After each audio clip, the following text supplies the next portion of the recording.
Bonjour chacune et chacun. Donc, on a une prédication qui a été fournie en fait par le CEL. Donc, en fait, je vais surtout être le porte-parole de quelqu'un d'autre qui a tout préparé. Je vais même pouvoir vous dire son nom. C'est Patrice Collandjean, qui est pasteur et qui est président de l'Alliance des Églises évangéliques interdépendantes. Pardon. Donc, le thème de la prédication qui est proposé, c'est pratiquer la justice. C'est un geste d'amour. Et donc, c'est pour nous faire réfléchir sur la notion donc, de justice, de pauvreté, d'amour, avec le regard de la Bible. Et donc, c'est un enseignement en deux temps, avec des réflexions générales sur la notion de justice selon Dieu, sur ce que la Bible dit de ces choses-là. Et puis ensuite, un deuxième temps où on étudie d'un peu plus près cet épisode-là, où Jésus rencontre un pauvre, et plus que pauvre même, on verra. Et donc, voir un peu ce qu'on peut apprendre de la façon dont Jésus se comporte avec lui. Donc, si vous avez une Bible, c'est bien, parce qu'il y a plusieurs citations bibliques. Bon, il y a celle-ci, bien sûr, puis il y en a d'autres. Donc, en introduction, ce qu'on peut dire, c'est que la question de la pratique de la justice dans la société, elle est très vaste et très complexe. Et elle est encore plus complexe parce que, au fur et à mesure qu'on réfléchit à la justice, l'injustice continue à augmenter. Donc, c'est pas simple. Ça va plaire à Geoffrey, ce que je vais dire là. Le Conseil national des barreaux a constaté cela et a créé en février 2021 un projet baptisé 1Justice, 1/Justice. Et ce projet, c'est pour réfléchir et être une source de propositions en vue des échéances électorales de maintenant. Et dans ce cadre, ce Conseil national des barreaux a demandé un sondage à l'IFOP et 71% des Français ont le sentiment que l'injustice augmente en France. Et parmi les gens interrogés, 67% pensent que l'injustice la plus insupportable, c'est de ne pas pouvoir manger à sa faim et nourrir ses enfants. Et puis ensuite, dans la liste des injustices, il y a les discriminations et il y a l'insécurité. Et malheureusement, la réalité semble confirmer ce sentiment. Alors, que faire? Il faut plus de justice et il faut la mobilisation de tous, et notamment celle de l'Église de Jésus-Christ, qui est encore plus pertinente à cause de l'Évangile. Et en lisant ces mots, je me suis dit, en fait, moi, en tant que Français moderne, quand j'entends justice, j'entends système judiciaire, tribunal, choses comme ça. Et en fait, la justice selon Dieu, c'est beaucoup plus large que juste le système judiciaire. Et c'est ce qu'on va voir dans la suite des réflexions. Donc, une première partie sur pratiquer la justice. Les domaines d'injustice sont nombreux, comme on vient de le voir, et donc l'auteur a choisi de souligner, l'auteur de ce message-là que je vous lis, a choisi de souligner celui qui est le plus insupportable pour les Français, c'est-à-dire la pauvreté. Mais comme on l'a vu avant, il y avait aussi les discriminations et l'insécurité. Donc, ce qui est dit là de la pauvreté, on peut aussi le transposer aux autres domaines d'injustice. Dans un monde où se côtoient l'opulence et la pauvreté, j'affirme qu'il y a assez de ressources pour éradiquer la misère matérielle. Mais malheureusement, on est obligé de constater que la cupidité de certains rend les pauvres encore plus pauvres et donc encore plus vulnérables. Donc il faut une vision claire de l'humanité et des changements structurels en profondeur, mais il faut aussi surtout un changement de cœur. Et sur ce dernier point, nous, chrétiens, les petits Christ, nous pouvons être des éclaireurs. Et voici quelques voies qui sont proposées à la lumière de l'action de Jésus, qui sont des principes universels qu'on peut appliquer donc à toutes sortes d'injustices, que ce soit pauvreté ou autres domaines. Donc voilà les trois voies de réflexion. Premièrement, pratiquer la justice dans la société, c'est aimer comme Dieu nous a aimés. Il s'agit d'une manifestation de la bonne nouvelle du christianisme, dont l'amour de Dieu est le cœur. Vous avez peut-être déjà entendu cette citation: « Tu aimeras le Seigneur ton Dieu de tout ton cœur, de toute ton âme, de toute ton énergie et de toute ta pensée, et ton prochain comme toi-même. » C'est la pensée de Dieu résumé en quelques mots. Le chrétien est fruit de cet amour qui a été manifesté en Jésus-Christ. Il le porte en lui et le Saint-Esprit en est le garant. Alors donc, pratiquer la justice fait désormais partie de son style de vie, ou en tout cas devrait en faire partie. Le chrétien est soucieux que chacun reçoive ce qui lui est dû et ce dont il a besoin pour vivre. Ainsi, sa mobilisation et son engagement pour plus de justice le placent dans les pas de Jésus. En sommes-nous toujours conscients? Quelle est notre attitude face à la misère et à la pauvreté de certains de nos contemporains? Ça, c'est la première réflexion. Pratiquer la justice, c'est aimer. Deuxièmement, pratiquer la justice dans la société, c'est prendre soin des personnes vulnérables. C'est la volonté de Dieu. Car, comme dit Romains 14, verset 17, le royaume de Dieu, ce n'est pas le manger et le boire, mais la justice, la paix et la joie. Plus de justice apporte la paix et la joie. Le psaume 146 nous apprend que la justice reflète le caractère de Dieu, la paix et la joie, entre autres. Et donc, je vous propose de lire ce psaume 146, qui n'est pas très long. Donc, si vous avez une Bible, je vous attends quelques instants.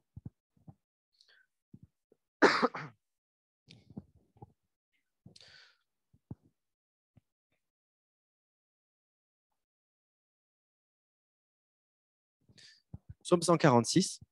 Louez l'Éternel, que de tout mon être, je loue l'Éternel. Je veux louer l'Éternel tant que je vivrai.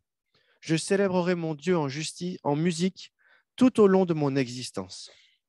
Ne placez pas votre foi dans les puissants de ce monde, ni dans des humains incapables de sauver. Dès qu'ils ont poussé leur dernier soupir, ils retournent à la terre, et au même instant, leurs projets s'évanouissent. Heureux l'homme qui reçoit son aide du Dieu de Jacob, et dont l'espérance est dans l'Éternel, son Dieu. Car l'Éternel a créé le ciel et la terre, ainsi que la mer, avec tout ce qui s'y trouve. Il reste à jamais fidèle. Il fait droit aux opprimés. Il nourrit les affamés. L'Éternel relâche ceux qui sont emprisonnés. L'Éternel rend la vue aux aveugles. L'Éternel relève celui qui fléchit. L'Éternel aime les justes. L'Éternel protège l'étranger. Il est le soutien de la veuve et de l'orphelin. Mais il fait dévier le chemin qu'empruntent les méchants. L'Éternel est roi pour l'éternité, lui qui est ton Dieu, ô Sion, de génération en génération. Louez l'Éternel. Donc ce psaume 146 nous montre qui est Dieu et nous montre la sensibilité de Dieu pour ceux qui sont dans la vulnérabilité, dans ceux qui sont dans la faiblesse et dans la pauvreté. Selon Michée, Dieu veut que nous marchions humblement avec lui et que nous soyons à l'affût de ce qu'il aime, la justice et la miséricorde. Michée 6, verset 8. Le Seigneur te fait savoir ce qui est bien. Voici ce qu'il demande à tout être humain. Faire ce qui est juste, ou dans certaines de vos Bibles, vous avez faire ce qui est droit. Aimer, agir avec bonté ou miséricorde, et vivre avec son Dieu dans la simplicité ou dans l'humilité. Dieu désire que nous pratiquions la justice, mishpat, j'imagine que c'est l'hébreu ça, et que nous aimions la miséricorde, hesed. Pratiquer la justice, c'est agir en donnant aux gens ce qui leur revient. Par exemple, une juste sanction pour une faute commise, ou aussi, par exemple, une protection et des soins. C'est le sens du mot justice. Et notons que dans l'Ancien Testament, le mot justice est fréquemment associé aux 4 catégories de vulnérables: l'orphelin, la veuve, le pauvre et le migrant, ce qu'on voyait aussi dans le psaume 146. Comme le dit Proverbe 31, verset 9, il s'agit de prendre soin et de défendre les plus vulnérables. Proverbe 31, verset 9, c'est une mère qui donne des conseils à son fils qui doit devenir roi ou qui vient de devenir le roi. Et elle lui dit, ton rôle, c'est de prendre soin des plus vulnérables. Ça, c'est la justice. Et la miséricorde, c'est agir avec grâce et compassion. Et donc, pour vivre selon ce que Dieu demande, dans Michée 6, verset 8, nous devons donc pratiquer la justice sous l'inspiration de l'amour compatissant de Dieu manifesté pour nous en Jésus. Ça, c'est la deuxième réflexion. La troisième réflexion, La pratique de la justice avec compassion nécessite une prise de conscience et un engagement à agir. Et celle-ci a sa source dans la relation avec le Seigneur. La proximité continuelle avec Dieu, à la lumière de sa parole, nous fait expérimenter toujours plus son amour en Jésus-Christ. Éclairés par le Saint-Esprit, nous réalisons toute la portée de l'action de justice de Dieu envers nous. Nous saisissons sa volonté et son appel à pratiquer la justice, à prendre soin de ceux qui vivent dans la pauvreté, à ne pas violer leurs droits, à faire régner la justice. Dans le secret de la présence de notre Dieu, nous voyons avec son cœur la misère et la pauvreté de certains de nos contemporains. Rendus ainsi sensibles à la condition de vie précaire des pauvres et aux conséquences pratiques, tragiques de la misère, nous ouvrons notre cœur et nos mains pour agir. Et maintenant, on va réfléchir quelques instants aux conséquences de la pauvreté et de la misère. Selon l'Observatoire des inégalités, la pauvreté augmente. Et suivant ces calculs, la France compterait plus de 5 millions de pauvres. Ça nous rappelle le long chemin à parcourir et l'immense chantier à mener pour lutter contre les injustices et contre les inégalités. En fait, il y a un cercle vicieux. La pauvreté, totale ou relative, concerne le manque de ressources primaires d'une partie de la population. Le pauvre, c'est celui qui manque du nécessaire pour vivre. Et tôt ou tard, sans aide, il tombe dans la misère, c'est-à-dire dans le manque extrême. Et les conséquences de la pauvreté et de la misère dépassent largement le seul domaine matériel. La personne qui est touchée par cela, c'est toute sa vie qui est touchée, et particulièrement sa relation avec elle-même et avec les autres. Ceux qui vivent dans la pauvreté ont une estime de soi qui se dégrade. Leur regard sur eux-mêmes se déprécie, particulièrement quand le manque du nécessaire devient extrême. Leur dignité légitime d'être humain est abîmée. Nul ne peut se complaire dans une situation de pauvreté et encore moins de misère. Alors, à cause de la honte, certains s'isolent pour éviter entre autres les regards.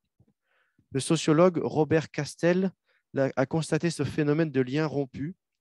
Il a utilisé dans les années 90 la notion de désaffiliation pour souligner le processus de dégradation des liens sociaux, famille et amis notamment, des personnes précaires. D'autres, à l'inverse, se manifestent publiquement pour montrer qu'ils sont là et qu'ils ont aussi le droit de bien vivre. Et derrière, on peut imaginer l'amertume, la colère et peut-être même la violence. La multiplication de bidonvilles à ciel ouvert dans notre paysage le prouve. Ces personnes, comme dit le sociologue Serge Pogam, sont stigmatisées et considérées comme assistées, voire comme les plaies de la société. Et donc, il y a l'amertume d'un côté et le rejet de l'autre. Il y a un cercle vicieux, en fait, qui s'enfonce toujours plus loin. Un cercle individuel de la personne dont l'état se dégrade. J'ai observé il y a quelques temps une personne que je connais qui a eu des problèmes de dos et puis qui a aussi des problèmes d'estime de soi. Et à cause, je pense, de ces problèmes d'estime de soi, elle n'a pas pu faire le nécessaire pour rester à un poids de forme. Elle est en surpoids. Et puis après, il y a eu des problèmes de dos. Et puis après, il y a eu un arrêt de travail. Et puis après, après l'arrêt de travail, il peut y avoir la pauvreté, la perte de l'emploi. Et en fait, tout est lié. L'estime de soi, les problèmes de santé, les problèmes matériels, les problèmes relationnels, tout se mélange et on va dans un cercle vicieux. Et dans la société, c'est un peu pareil aussi.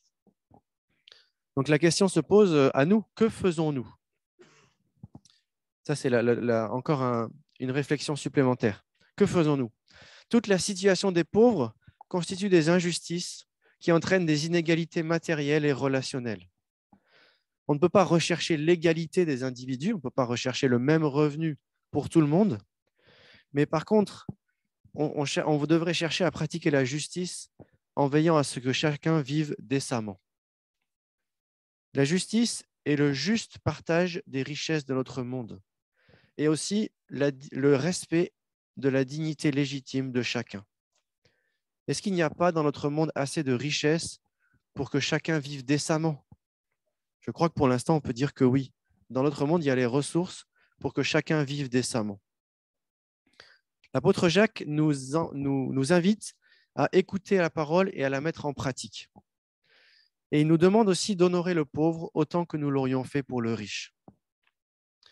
L'apôtre Paul, lui, demande à Timothée de recommander aux riches d'avoir de la générosité. Pratiquer la justice, ça nous coûte et ça interpelle aussi notre générosité et la gestion de nos ressources. Et on peut se poser la question en tant qu'Église et aussi en tant qu'individu. La personne humaine est-elle une priorité pour les finances de nos églises? Quels sont le budget pour les personnes en difficulté dans notre Église? Et puis, on peut se poser la même question dans notre vie personnelle. Nous aimerions vivre dans un monde plus juste, où les progrès et les améliorations de vie seraient au bénéfice de tous, sans distinction.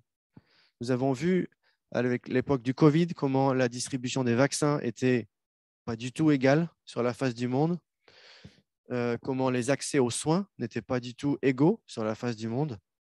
Chaque être humain a le droit à une existence digne avec des relations sociales constructives. Et il est particulièrement incompréhensible que ce ne soit pas le cas dans les pays riches. Il ne s'agit pas d'opposer les gens entre riches et moins riches, mais de pratiquer la justice. Une société qui prend soin des pauvres répond à l'appel de Dieu d'agir avec amour et compassion envers les démunis. Je vous lis par exemple Zacharie 7, versets 9 et 10. Voici ce que déclare le Seigneur des armées célestes. Rendez des jugements conformes à la vérité. Témoignez-vous mutuellement de l'amour et de la pitié. N'exploitez pas la veuve et l'orphelin, ni l'immigré et ceux qui sont dans le besoin, et ne tramez aucun mal les uns contre les autres. Les réflexions pertinentes et les déclarations louables sur le sujet remplissent les pages des magazines et abreuvent les discours aux tribunes officielles. Et on pourrait ajouter au programme des candidats présidentiels. Personne ne peut ignorer l'extrême précarité d'une grande partie de la population mondiale, souvent par des images difficiles à regarder qu'on peut avoir dans les médias télévisuels. Et malheureusement, l'opulence arrogante, impitoyable et spéculative continue à aggraver la situation de ceux qui sont déjà en difficulté.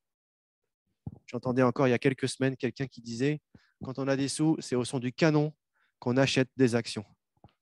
Et ça, c'est ce qui aggrave la pauvreté. Le riche profite de la difficulté des autres. Pour lui, c'est une opportunité de devenir encore plus riche. C'est terrible.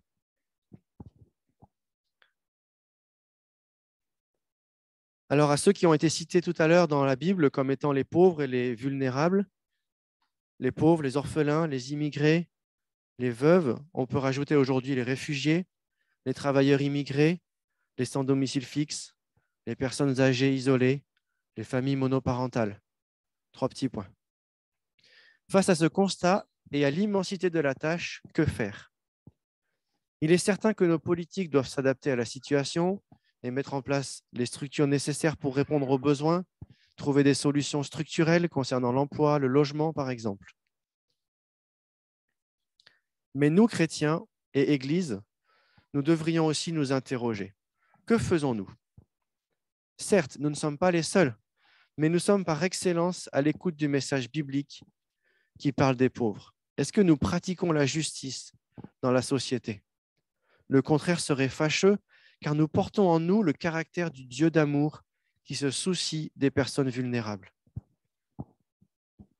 Devant la foule affamée, Jésus a dit à ses disciples, « Donnez-leur vous-même à manger. » Redevables à Dieu, ne devrions-nous pas aussi nous soucier des pauvres, nous qui avons reçu la justice et la grâce de Dieu? Et là, il y a un rapprochement qui est fait avec le message de l'Évangile.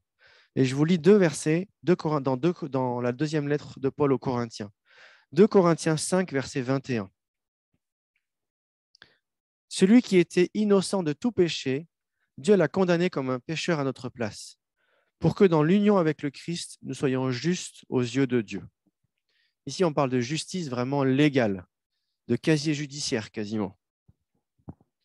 Et on voit que celui qui était innocent, Jésus-Christ, a été condamné à notre place pour que nous puissions récupérer un peu son innocence. Il y a cet échange comme ça de casier judiciaire. Mais dans la même lettre, 3 chapitres plus loin, il y a un rapprochement entre ce message de l'Évangile et notre attitude envers les pauvres. Vous savez, 2 Corinthiens 8, verset 9, car vous savez comment notre Seigneur Jésus-Christ a manifesté sa grâce envers nous. Lui qui était riche, il s'est fait pauvre pour vous, afin que par sa pauvreté, vous soyez enrichis. Et ce chapitre 8 ne parle plus de choses spirituelles. Il parle d'une collecte qui est faite pour les chrétiens pauvres à l'époque d'une famine. Donc c'est vraiment très concret. L'application de l'Évangile, l'application du fait que Jésus s'est donné pour nous, elle s'applique à notre attitude de se donner pour les pauvres, en fait. En la personne de son Fils Jésus-Christ, Dieu a pris notre place dans notre situation de pauvreté et de faiblesse extrême à cause du péché. Jésus, qui n'a pas connu le péché, Dieu l'a fait devenir péché pour nous, pour que nous devenions en lui justice de Dieu. Par ce geste d'amour à la croix, où Jésus a donné sa vie pour nous, Dieu s'est fait justice, car seul Jésus pouvait satisfaire ses exigences. Il est descendu dans les profondeurs de notre misère spirituelle pour nous donner la vie éternelle. Sans aucun mérite de notre part et par sa grâce, Dieu nous a donné sa justice en Jésus. Alors maintenant, je vous propose de regarder ce texte biblique de la rencontre entre Jésus et le lépreux. Comment déverser sur les autres, les pauvres, ceux qui sont dans la misère, ce que nous avons reçu de Dieu. Jésus, notre justice, nous montre un chemin qui peut nous inspirer à travers sa rencontre avec le lépreux. Matthieu 8, versets 1 à 4. Cette rencontre est racontée dans 3 évangiles, Matthieu, Marc et Luc. Le contexte, c'est juste après le sermon sur la montagne, c'est-à-dire c'est un long discours de Jésus qui dure des chapitres 5, 6 et 7, où Jésus dit à quoi ressemble ou à quoi devrait ressembler le royaume de Dieu. Et après les discours, on voit la pratique. Alors on va lire ce texte. Matthieu 8, versets 1 à 4. Quand Jésus descendit de la montagne, une foule nombreuse le suivit. Et voici qu'un lépreux s'approcha et se prosterna devant lui en disant « Seigneur, si tu le veux, tu peux me rendre pur. » Jésus tendit la main et le toucha en disant « Oui, je le veux, sois pur. » À l'instant même, il fut guéri de sa lèpre. « Attention, lui dit Jésus, ne dis à personne ce qui t'est arrivé, mais va te faire examiner par le prêtre et apporte l'offrande prescrite par Moïse. Cela leur servira de témoignage. » D'abord, on voit que c'est un lépreux qui s'approche de Jésus. Et quand on dit un lépreux, dans cette époque, on dit tout de sa situation physique, humaine, sociale et économique. Un lépreux doit rester à l'écart de la société parce qu'il est contagieux. Un lépreux est impur, c'est ce qu'il dit lui-même. Il est impur d'un point de vue religieux. Il n'a pas le droit d'aller dans les lieux saints.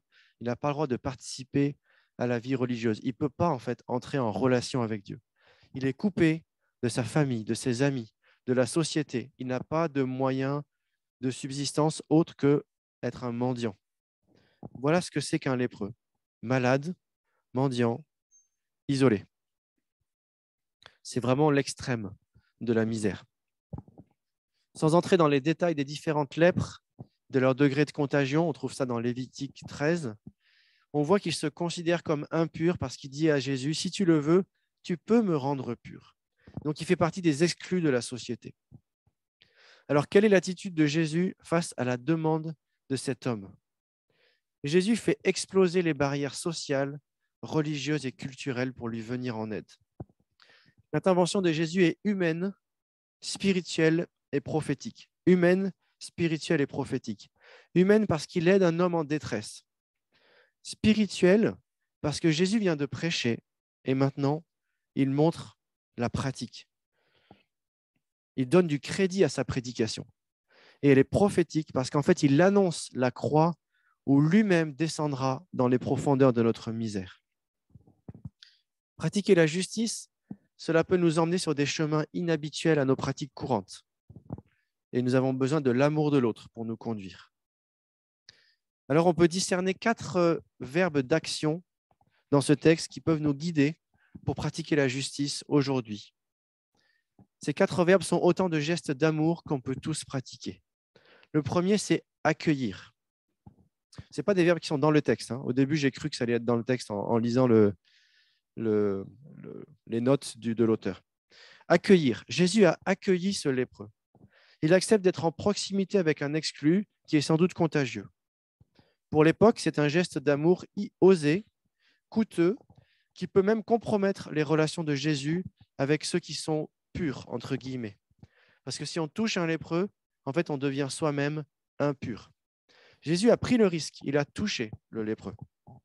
Il nous enseigne à apprécier les pauvres, ceux qui sont dans la misère, en tant qu'êtres humains complets, méritant respect et opportunité. On peut dire qu'en fait, il voit au-delà de cet homme qui ne fait pas envie, mais il voit au-delà et il voit la beauté et la dignité qu'il y a dans cette personne. Il s'agit de les accueillir sans les juger et de ne pas les considérer comme des parasites de la société. Comme le Christ nous a accueillis, nous sommes exhortés à nous accueillir les uns les autres, particulièrement les plus vulnérables. C'est le premier acte de justice. L'accueil est un geste d'amour qui est souvent coûteux et c'est un des premiers fondements de la justice. Le deuxième verbe, c'est écouter. Le lépreux s'est prosterné devant Jésus. Il savait qui était le Seigneur et reconnaissait sa toute-puissance. Jésus l'a considéré, s'est arrêté et a pris le temps pour entendre sa demande d'être pur, c'est-à-dire d'être un être normal. Jésus a donné de l'importance à ce malade dans la misère, à cet homme improductif pour la société. Dans l'évangile de Marc, en rapportant le même événement, l'auteur souligne que Jésus a été ému de compassion, a été pris de pitié pour ce lépreux. Habituellement, ce sont ceux qui sont riches, qui ont de la notoriété, qu'on considère et qu'on écoute. Mais Jésus nous invite à considérer avec compassion ceux qui sont démunis. Il a entendu la détresse de cet homme. Est-ce que nous entendons, nous aussi, l'appel des pauvres? Il s'agit de ne pas se détourner, comme dans la parabole du bon samaritain, où on voit les religieux qui se détournent de celui qui est blessé. Il s'agit d'écouter pour secourir. Écouter, c'est entendre le cœur de l'autre battre dans le nôtre pour comprendre. Cela demande du temps, de l'énergie, de l'investissement émotionnel, de la compassion. C'est un acte de justice qui élève celui qui est diminué. Manifester de la compassion, c'est un geste d'amour qui conduit à l'action. C'est le moteur de la justice sociale. Et donc, le troisième verbe, c'est agir. De l'accueil à l'écoute, Jésus a touché le lépreux. À l'époque, celui qui touchait un lépreux, il pouvait lui-même devenir lépreux. Il était considéré comme impur et il devait s'isoler. Dans l'évangile de Marc, on voit qu'à la suite de cette rencontre, Jésus ne pouvait plus entrer publiquement dans une ville. C'est dans Marc chapitre 1. Et dans l'évangile de Luc, on voit que Jésus se retirait dans le désert pour prier. C'est dans Luc chapitre 5. Le texte ne nous dit pas si c'était à cause de son contact avec le lépreux. Dans l'évangile de Marc, on a l'impression que c'est parce que le lépreux a tellement dit des choses sur Jésus qu'il y avait une telle foule qui venait à lui qu'il ne pouvait plus se déplacer librement. En tout cas, ce qui est sûr, c'est que la foule venait à lui en connaissance de cause. Celui qui fait des beaux discours sur la montagne, c'est aussi celui qui est prêt à toucher les lépreux. Ce qui est certain, c'est que Jésus a touché le malheur et l'impureté de cet homme. Il l'a fait par amour, au risque de sa liberté, de ses relations et de sa vie. Et est-ce que ce n'est pas aussi ce qu'il a fait à la croix pour nous? Son geste d'amour a guéri le lépreux. Sa mort à la croix nous sauve de la misère de nos péchés et nous donne la vie. Pratiquer la justice, c'est agir contre la misère et la pauvreté sans attendre l'action des autres ou des autorités. Demandons-nous ce que nous pouvons faire sans nous préoccuper de l'attitude des autres. Agir envers les plus pauvres, c'est une façon de manifester la croix et de proclamer concrètement la bonne nouvelle du christianisme. C'est une action qui n'est pas sans prise de risque.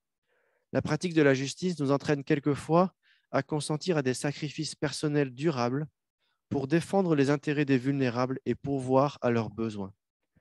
Telle est la force de la justice. Et j'ai repensé aussi à cette citation dans Acte 20, verset 35, où Jésus lui-même a dit « Il n'y a plus de bonheur à donner qu'à recevoir ». Le quatrième verbe d'action, c'est accompagner. On va relire le verset 4. Attention, lui dit Jésus, ne dis à personne ce qui t'est arrivé, mais va te faire examiner par le prêtre et apporte l'offrande prescrite par Moïse. Avec 3 recommandations, ne dis à personne ce qui t'est arrivé, va te faire examiner par le prêtre et apporte l'offrande prescrite par Moïse. Avec ces 3 recommandations, Jésus accompagne le lépreux guéri à la vie. D'abord, il doit intérioriser ce qu'il vient de vivre. Ensuite, il doit se montrer au sacrificateur. Et enfin, il doit offrir les offrandes qu'on doit offrir quand on a été guéri de la lèpre. Et on voit ça dans Lévitique chapitre 14. En faisant cela, Jésus l'introduit à la vie sociale et religieuse. Il l'invite à retrouver sa place et son honneur. Et cette étape de l'accompagnement est souvent oubliée ou négligée dans la pratique de la justice. Pourtant, elle est déterminante si nous voulons que la personne en précarité se relève. On dit parfois qu'il vaut mieux apprendre à pêcher à quelqu'un que lui donner du poisson. Et il ne faut pas se tromper aussi quand on veut s'occuper des vulnérables. Il ne s'agit pas seulement de leur donner de l'aide, mais de les aider à sortir de cette situation. Et cet accompagnement rend la personne vulnérable acteur de sa renaissance, ce qui est capital pour son estime de soi. Cette étape, elle demande du temps, de la persévérance, et aussi, elle peut demander des outils. L'Église et les structures sociales peuvent être pertinents pour le chrétien qui pratique la justice au sein de la société humaine. Et donc, on peut se réjouir des initiatives chrétiennes comme celle du CEL, qui font de la réponse à la pauvreté un vrai champ d'action professionnel. Il s'agit d'une pratique concrète et structurée de l'Évangile. Finalement, chacun doit pouvoir subvenir à ses besoins et avoir une vie décente. Accompagner les plus démunis, c'est leur donner toutes les chances de s'en sortir. C'est la valeur de la pratique de la justice. Alors j'arrive à la conclusion. Souvent, on oppose secourir les pauvres et annoncer l'Évangile. Il y a des missions dans le monde qui se sont données comme objectif de secourir les pauvres, mais elles ne vont pas annoncer l'Évangile. Il y en a d'autres qui vont faire que annoncer l'Évangile et pas secourir les pauvres. Ou il y en a certains qui vont dire on va pratiquer la justice, secourir les pauvres, et c'est ça qui va nous permettre d'annoncer l'Évangile. Donc en fait, c'est un peu un prétexte. On va aider les pauvres, mais en fait, ce qu'on veut, c'est leur annoncer l'Évangile. Cette pensée est erronée. Timothy Keller l'a montré dans son livre qui s'appelle « Pour une vie juste et généreuse ». La pratique de la justice est inséparable de la prédication de la grâce. Comme on l'a vu, l'Évangile fait naître en nous un intérêt pour le pauvre. Et d'autre part, les actes de justice donnent du crédit à la prédication de l'Évangile. Et à ce titre, j'aime beaucoup la position de Porte Ouverte qui dit on ne va pas apporter de l'aide sans un enseignement biblique et on ne va pas non plus apporter un enseignement biblique sans apporter une aide matérielle. Les deux vont ensemble. Pratiquer la justice, c'est annoncer et vivre la grâce de Dieu dont le chrétien est bénéficiaire. Il s'agit de l'amour de Dieu en mouvement par ses enfants et par son Église. Qu'en est-il de nous? Chacun peut agir là où il se trouve. Il n'y a pas besoin d'attendre une action collective. Chaque chrétien devrait pratiquer la justice quand le Seigneur lui en donne l'occasion. Et ainsi, il s'associera au cœur de Dieu, comme on l'a lu dans le psaume 146 et dont je vous relis les versets 7 à 9. Il fait justice aux opprimés. Il nourrit les affamés. L'Éternel relâche ceux qui sont emprisonnés. Emprisonnés injustement. Hein. L'Éternel rend la lumière aux aveugles. L'Éternel relève celui qui fléchit. L'Éternel aime les justes. L'Éternel protège l'étranger. Il est le soutien de la veuve et de l'orphelin, mais il fait dévier le chemin qu'empruntent les méchants. Dieu aime la justice parce qu'il est juste. Dieu aime les justes, ceux qui pratiquent la justice. Et la question qui se pose à nous, c'est où est-ce qu'on en est? Et pour aller plus loin, je vais un peu alléger l'ambiance peut-être. Je vous invite, c'est à la fois un divertissement, mais c'est une source de réflexion, si vous avez l'occasion, à regarder 2 films, Paddington 1 et Paddington 2. Je ne sais pas si vous avez entendu parler, mais c'est des très jolis films qui parlent de l'étranger, du vulnérable, du pauvre, de la justice. Et on a vu cette semaine Paddington 2 avec les enfants. Et dans ce film, il y a un épisode en fait, où il est en prison injustement, le héros. Et par son attitude bienveillante, il transforme un peu la prison. Et il y a une jolie scène où ils se mettent tous à faire la cuisine ensemble. Et il y a un chant qu'on a trouvé très beau. Et je voudrais vous lire les paroles. Je vais récupérer mon téléphone. Tu m'avais envoyé ça par WhatsApp? Il n'est pas en mode avion en plus, c'est pas bien. Alors, je vais récupérer les paroles, je vais vous les lire. Et puis si on y arrive, je vous fais écouter la chanson.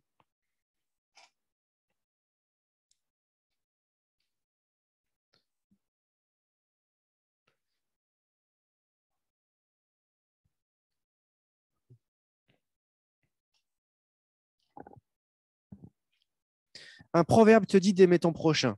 Alors donne à tes frères un coup de main. Tu peux nettoyer ici ou là et être utile à chaque fois. Et que tu sois d'accord ou que tu ne sois pas d'accord, tu ne peux ignorer l'idée de cette philosophie. La vie serait bien plus facile et le temps plus utile si tu aimes ton voisin. On voudrait que le bonheur nous attende au ciel. Commençons d'abord avec un amour fraternel. Et si tu choisis d'attendre d'être au paradis, voici un truc à tenter pour réussir ta vie. Évite les tentations et les conflits et mène une vie normale et saine jour et nuit.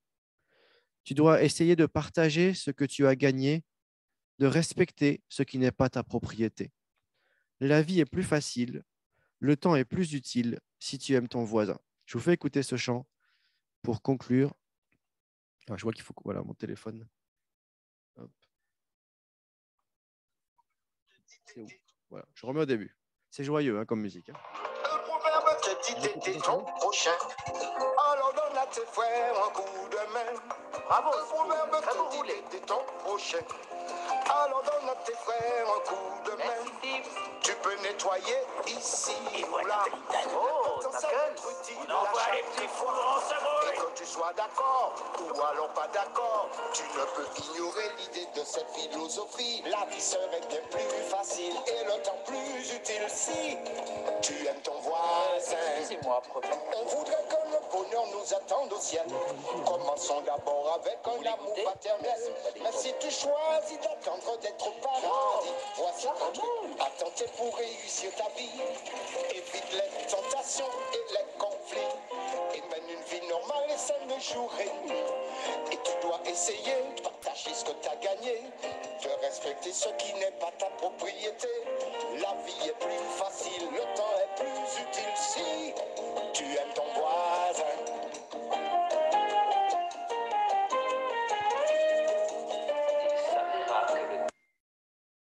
Et voilà, pour finir sur une note joyeuse.